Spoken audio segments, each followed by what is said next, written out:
안녕하세요. 최호선 목사입니다.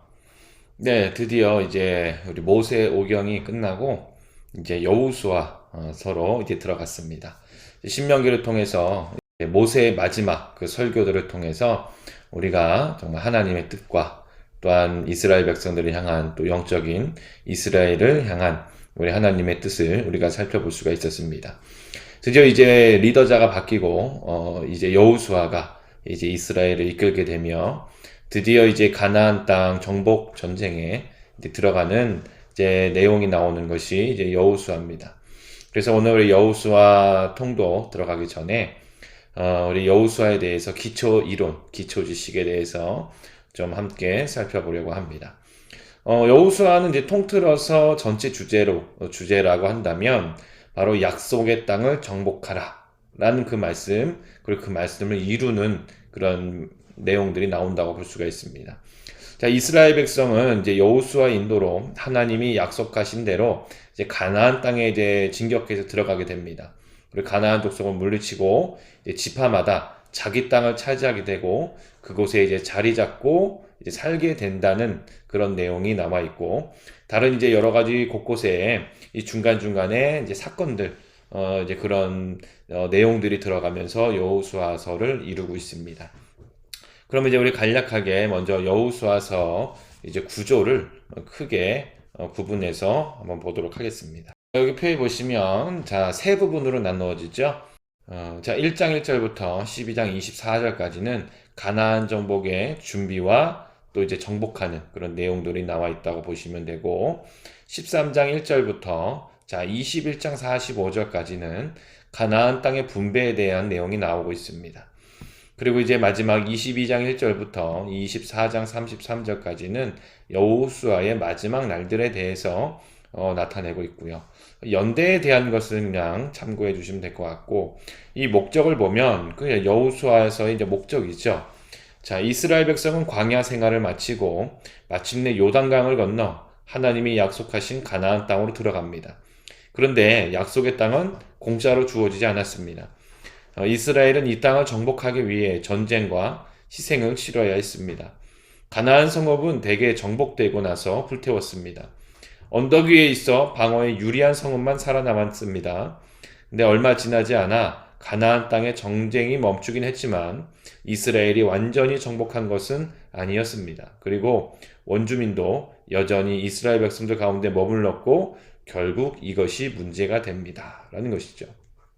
그러니까 여러분들 이 여호수아서를 통하여서는 하나님이 함께 하실 때는 이스라엘 백성들이 이 가나안 족속들을 물리쳤지만 이스라엘 백성들이 하나님을 의지하지 않고 믿음이 연약해졌을 때, 믿음이 약해졌을 때에는 그 전복을 하지 못하는 그런 내용들을 우리가 전달을 해주시고 있습니다. 그러면 조금 더 이제 이 내용을 세분해서 함께 보면 그렇습니다.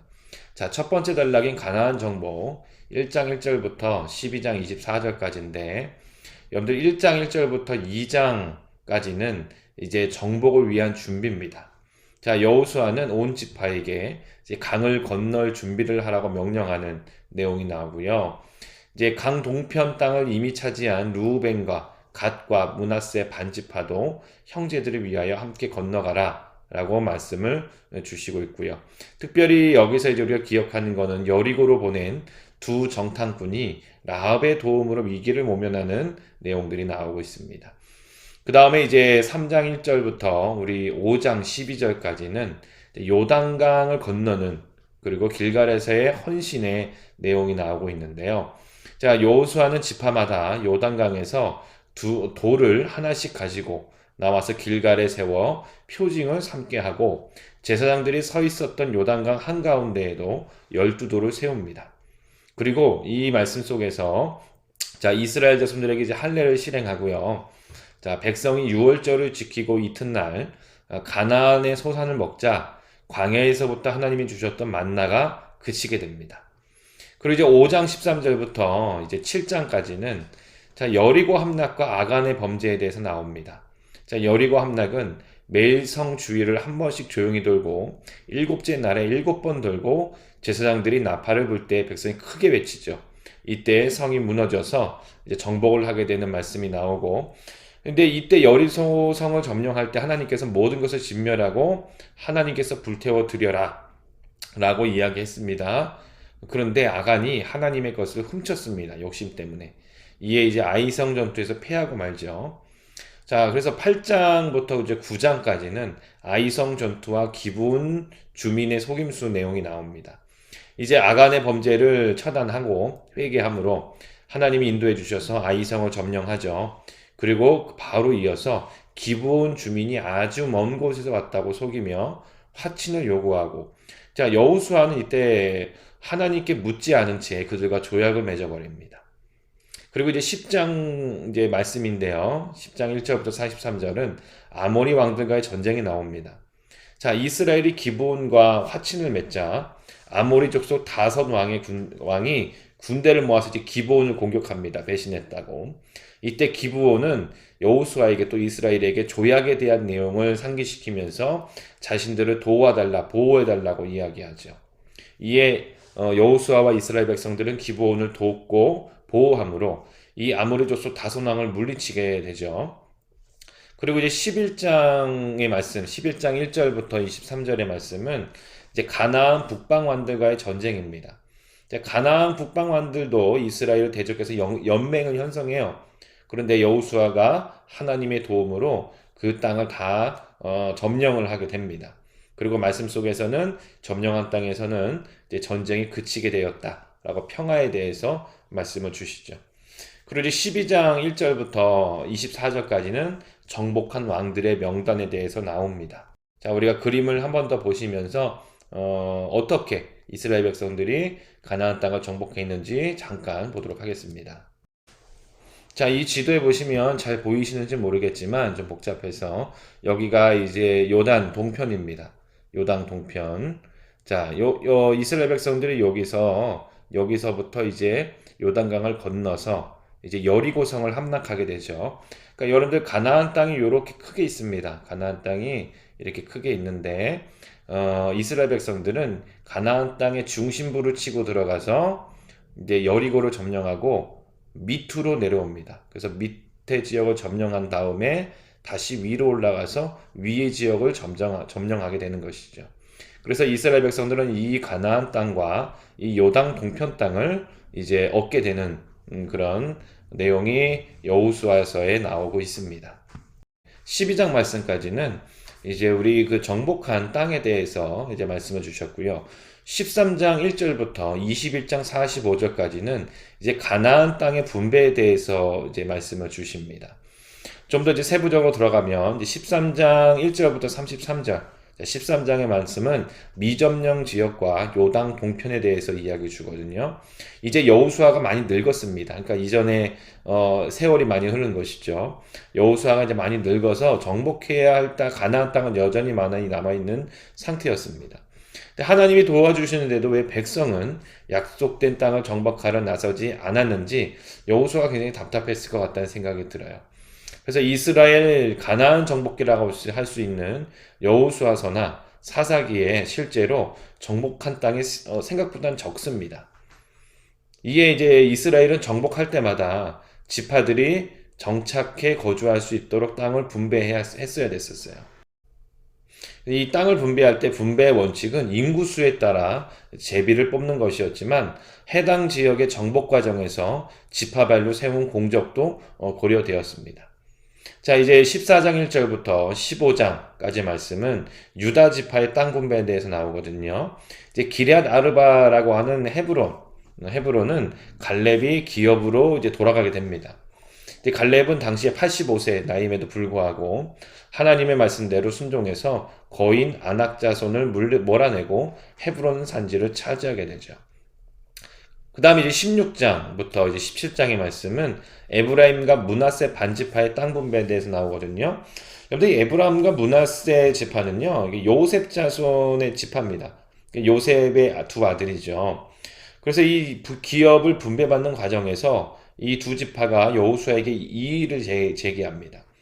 자신들이 두 지파로 인정받았음에도 한 분깃만 받았고 자, 여호수아가 그들에게 개척하라고 한 땅에는 강력한 가나안 주민들이 있었기 때문에 이것에 대해서 항의를 한 것이죠. 그러나 여호수아는 이들에게 큰 지파답게 스스로 개척하라고 다시 충고하는 내용이 나옵니다. 이제 18장부터 19장까지는 나머지 지파의 땅 분배에 대해서 나오거든요.